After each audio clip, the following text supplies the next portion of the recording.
Greetings and salutations. I'm Mac. This is Let's Play Spyro the Dragon Reignited Trilogy.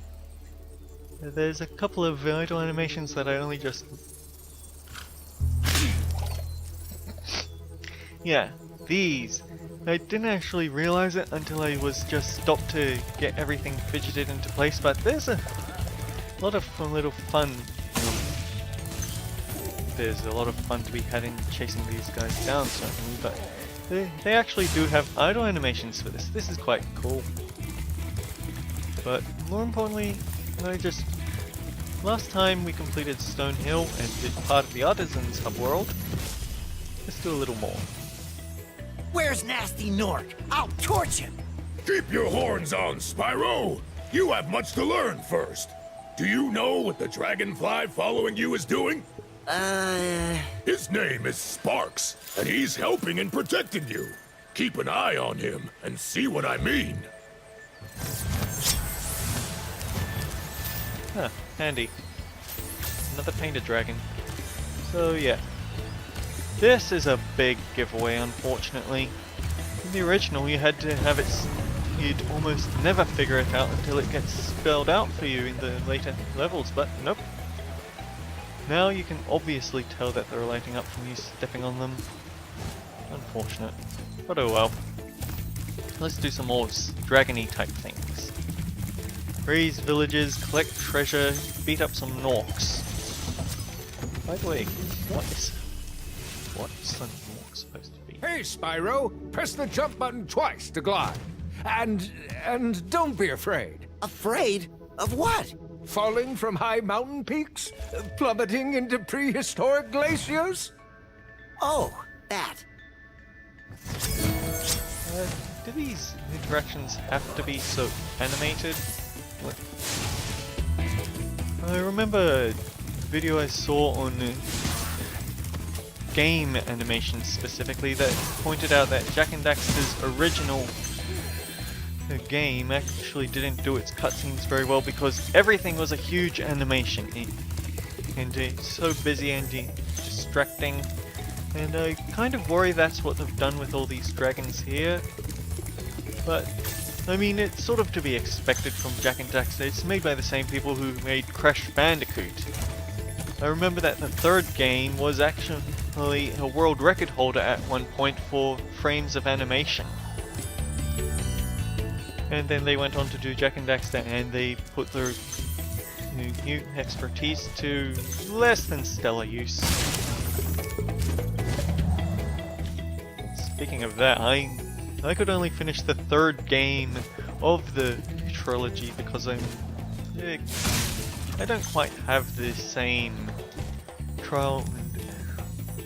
Well, I can't say that I don't have as much patience as I used to because I was a very impatient, bad attitude, sore loser brat of a kid back in the day.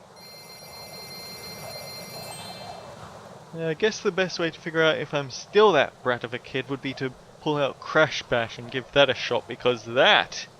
oh boy, Crash Bash had some really obnoxious mini-game design.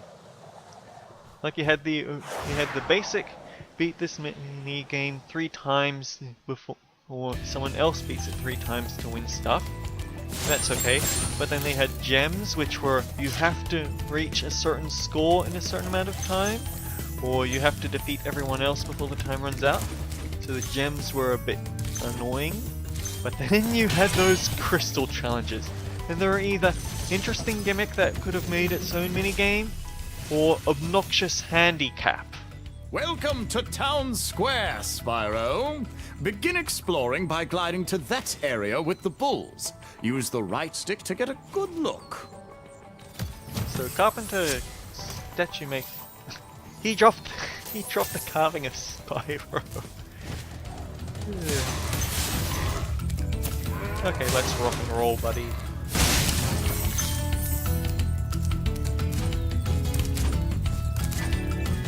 So yeah, some of those crystal mini-games were just absolutely obnoxious, like everyone gets force fields except for you. Or avoid touching this pinball It doesn't count against your point total, but it kills you if it touches you. That was awful. Thanks, Spyro. Oh, I had the worst itch on the tip of my wing. Did you know that you get your longest glides by pressing the jump button at the very top of your jump? he has a thanks Spyro cake. A Baker Dragon with a... yeah, whatever. Fun fact, if you charge the bulls, they give you the stuff, but they're also left buried here. I'll put you out of misery. And as for you... this is actually a really obnoxious jump and sort of makes me think that they didn't quite do the balancing as well. Actually, before I do that...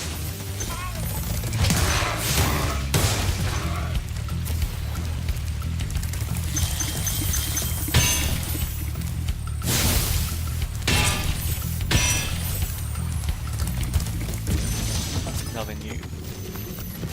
Alpha. Spyro, did you see a man dressed in blue running around here? He's a thief, and he's stolen a dragon egg. You've got to track him down and get that egg. Run, run! I'm getting a little winded. A chef dragon. Nice. With a roast chicken and everything. I can make roast chicken too.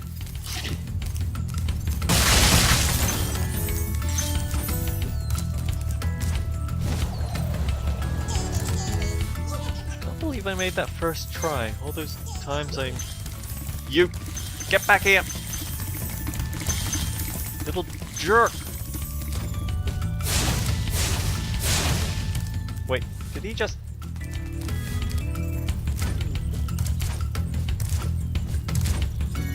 He tricked me, didn't he? Jerk.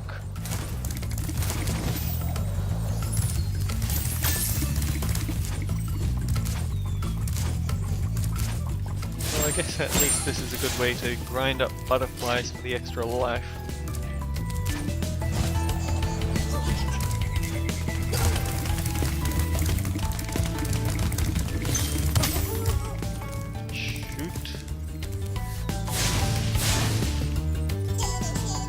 The moment I jump down, he's going to jump back up, isn't he?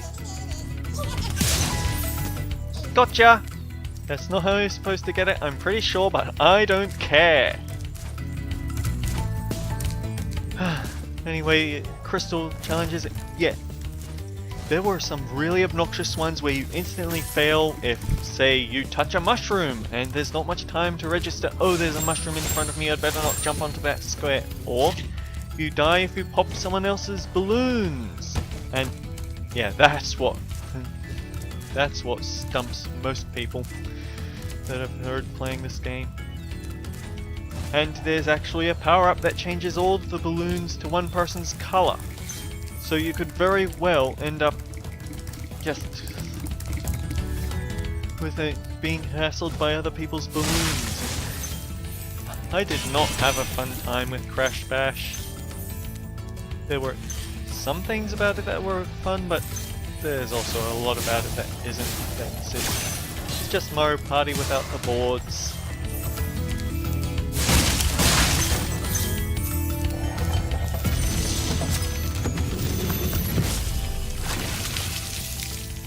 Thank you for releasing me, Spyro. You can always check your progress by accessing the guidebook through the pause menu. I guess you're a pottery dragon, huh? Now then, where would there be crystals that I haven't collected? Honestly, I thought Sexy Brutal was going to be the short game, but it ended up being a bit of a 30 minutes or 20 minutes game. Here the levels are going through 10 minutes or less. Or, well, not less because I've almost hit the 10-minute mark on my recording button, but it'll be short.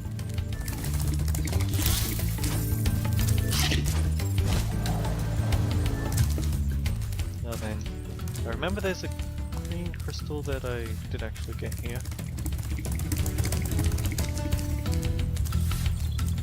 Aha. 200 of 200.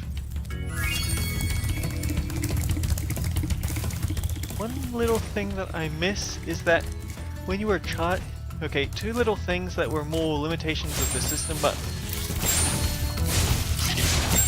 it was possible for me to hit the X button while in the air and get a little extra height on Spyro's charge.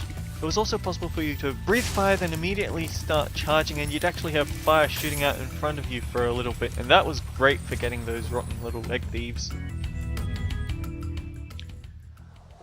But that is that completed. These levels are not taking long at all.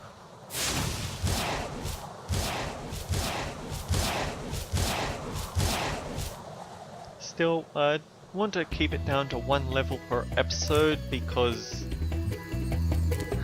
I don't want to get into a bad habit of just playing on and forgetting to record or dragging it out long before I should. No. This is just a mangled sentence.